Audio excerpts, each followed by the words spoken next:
காலைதோறும் புதியவை, அதற்கு மேல் ஒன்றுமில்லை. பிப்ரவரி 13. இப்பொழுது நான் குறைந்த அறிவுள்ளவன், அப்பொழுது நான் அறியப்பட்டிருக்கிறபடியே அறிந்து கொள்ளுவேன். 1 கொரிந்தியர் 13:12. கொலம்பஸ் மிகவும் பிரபலமான நபர்.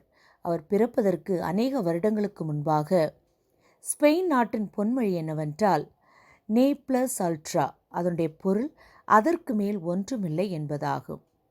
ஸ்பெயின் நாட்டவர் தாங்கள் எல்லாவற்றையும் கண்டுபிடித்ததாக நினைத்து அந்த பொன்மொழியை தங்களுக்கான பொன்மொழியாக வைத்திருந்தார்கள். ஆனாலும் காலம் நெடுகிலும் அநேக புதிய கண்டுபிடிப்புகளை நம்மால் பார்க்க முடிகிறது. குறிப்பாக கிறிஸ்டோபர் கொலம்பஸ், அவருடைய கண்டுபிடிப்பாக அமெரிக்கா என்று வரலாறு குறிப்பிடுகிறது.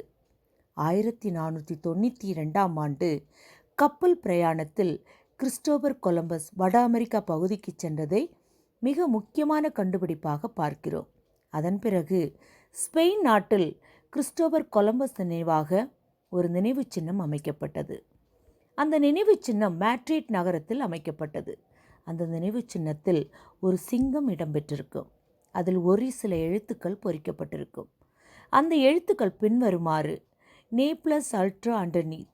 இந்த நினைவு சின்னத்தின் சிறப்பு என்னவென்றால், அந்த சிங்கம் நே என்கிற வார்த்தையை விழுங்கினதை போன்று தோற்றமளிக்கும். அந்த ஸ்பானிஷ் வார்த்தைகளின் அர்த்தம் அதற்கும் அப்பால் என்பதாகும். கிறிஸ்டோபர் கொலம்பஸ் கண்டுபிடிப்பின் மிக முக்கியமான வெளிப்பாடே நாம் அறிந்திருப்பதற்கும் அப்பால் அநேகம் உண்டு என்பதுதான். எல்லா துறைகளிலும் இதுதான் உண்மை. நம்முடைய அறிவு குறைவுள்ளது.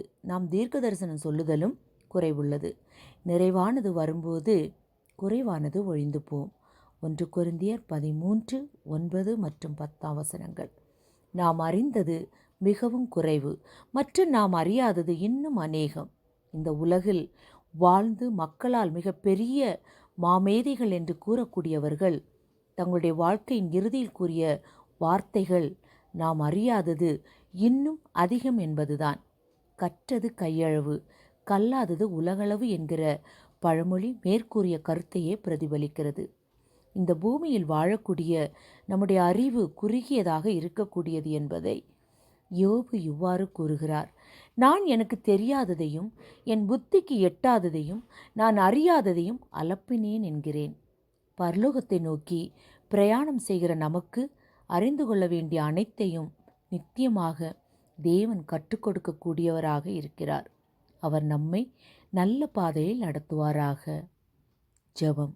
நீரே ஆசிரியராக இருந்து எங்களுக்கு கற்றுத்தாரும் தேவனே.